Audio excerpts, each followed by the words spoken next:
Hello students, आज की class में हम ऑब्लिक कटिंग देखने वाले हैं। चलिए देखते हैं। ऑब्लिक कटिंग को हम लोग 3D कटिंग भी बोलते हैं, थ्री डायमेंशनल कटिंग। यहाँ पे तीन फोर्सेस एक्ट करते हैं। ऑब्लिक कटिंग, तो चलिए समझते हैं ऑब्लिक कटिंग क्या होता है। मान लीजिए ये हमारा वर्क पीस है। फॉर एन एग्जाम्पल, मान लीजिए ये हमारा वर्क पीस है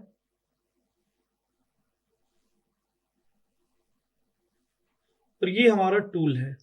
दिस इज आवर टूल और ये टूल का कटिंग एज है। This is the cutting edge of the tool. ये टूल इस डायरेक्शन में यहां से ऐसे मूव कर रहा है। This is the direction of tool feed. Tool feed का डायरेक्शन ये है, टूल यहां से मूव कर रहा है। अगर ध्यान से हम लोग देखेंगे तो ये कटिंग एज है, तो और ये मान लीजिए ये टूल फीड है। This is tool feed.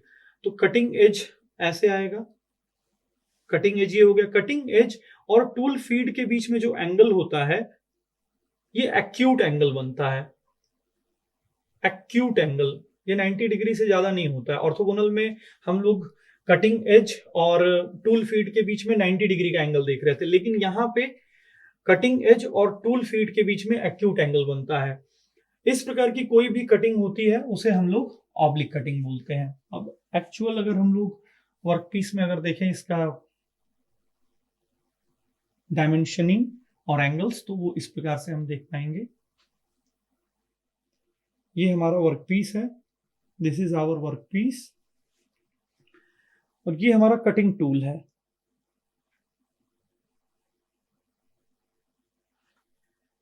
This is our cutting tool. ये वर्कपीस हो गया। WP से वर्कपीस को डिनोट कर रहे हैं। ये डेप्थ ऑफ कट हो गया। This is depth of cut. ये सेंट्रल लाइन हो गई इस वर्कपीस की। And this is our tool. ये हमारा टूल है। टूल का जो फीड होगा, feed of the tool will be like this. Tool हमारा इस डायरेक्शन, यहां से इस डायरेक्शन में मूव करेगा और ये हमारा कटिंग एज हो गया टूल का। This is the cutting edge of the tool. तो कटिंग एज को अगर मैं एक्सटेंड करूं इस तरह से कर सकता हूं और टूल फीड को इस तरीके से, तो ये जो एंगल होगा ये एक्यूट एंगल होगा। अब यहां पे जब एक्यूट एंगल बनता है हमारे कटिंग एज और टूल फीड के बीच में, उस प्रकार के कटिंग को हम लोग ऑब्लिक कटिंग कहते हैं। इसे हम लोग 3D कटिंग भी बोलते हैं।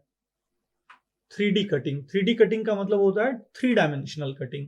यहाँ पे तीन फोर्सेस एक्ट करते हैं। ये एंगल जो होगा हमारा, दिस एंगल, इस एंगल को हम लोग एंगल ऑफ इंक्लिनेशन बोलते हैं। एंगल ऑफ इंक्लिनेशन क्या होता है?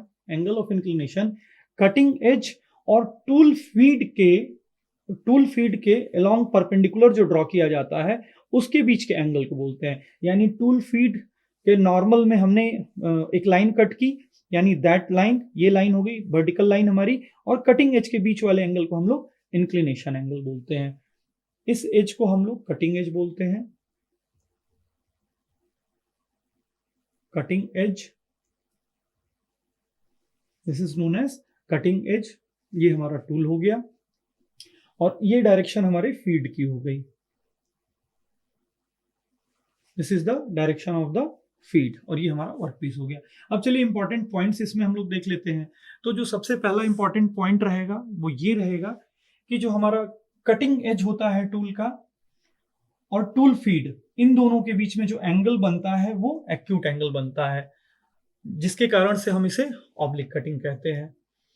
दूसरा पॉइंट अगर हम लोग देखें तो जो चिप फ्लो होता है, जैसा कि ऑर्थोगोनल कटिंग में हम लोगों ने देखा था, कटिंग एज के परपेंडिकुलरली फ्लो हो रहा था चिप, लेकिन यहाँ पे परपेंडिकुलर डायरेक्शन में नहीं फ्लो होगा जो हमारा चिप है।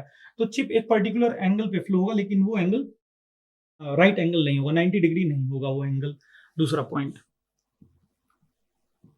थर्ड पॉइंट की अगर बात करें तो जो इंक्लिनेशन एंगल होगा यहाँ पे, ये जीरो से ज्यादा होगा। Inclination angle is more than zero. Chips जो है वो परपेंडिकुलर डायरेक्शन में नहीं फ्लो होती है, साइडवेज में चिप हमारी फ्लो होती है। तो यहाँ हीट का कंसंट्रेशन कम होगा, हीट और प्रेशर दोनों का कंसंट्रेशन यहाँ पे कम होगा। और हीट और प्रेशर का कंसंट्रेशन कम होने के कारण जो टूल की लाइफ होगी वो ज्यादा होगी, यानी फिफ्थ पॉइंट हो गया। फोर्थ पॉइंट हमारा heat concentration is low at the point of contact, क्योंकि वहां पे हीट कम जनरेट हो रही है और प्रेशर भी कम जनरेट हो रहा है, प्रेशर भी कम प्रोड्यूस हो रहा है, इस वजह से हमारे टूल की लाइफ ज्यादा होगी। तो फोर्थ पॉइंट हो गया कि हीट और प्रेशर यहाँ पे कम जनरेट हो रहा है। फिफ्थ पॉइंट कि टूल की लाइफ ज्यादा होगी। लास्ट पॉइंट की अगर हम बात करें तो लास्ट पॉइंट होगा हमारा कि ये यहाँ पे तीन फोर्सेस एक्ट करते हैं, जिसे कि हम लोग थ्री फोर्स कंपोनेंट भी बोलते हैं। This is three force component, three force component,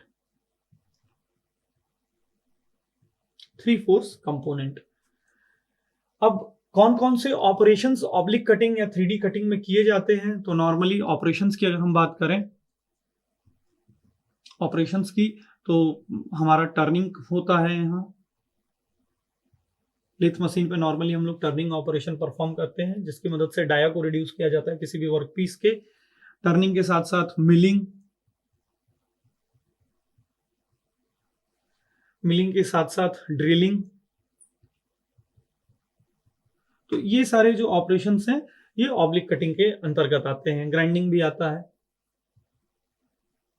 These operations come under oblique cutting. That's all. Thank you.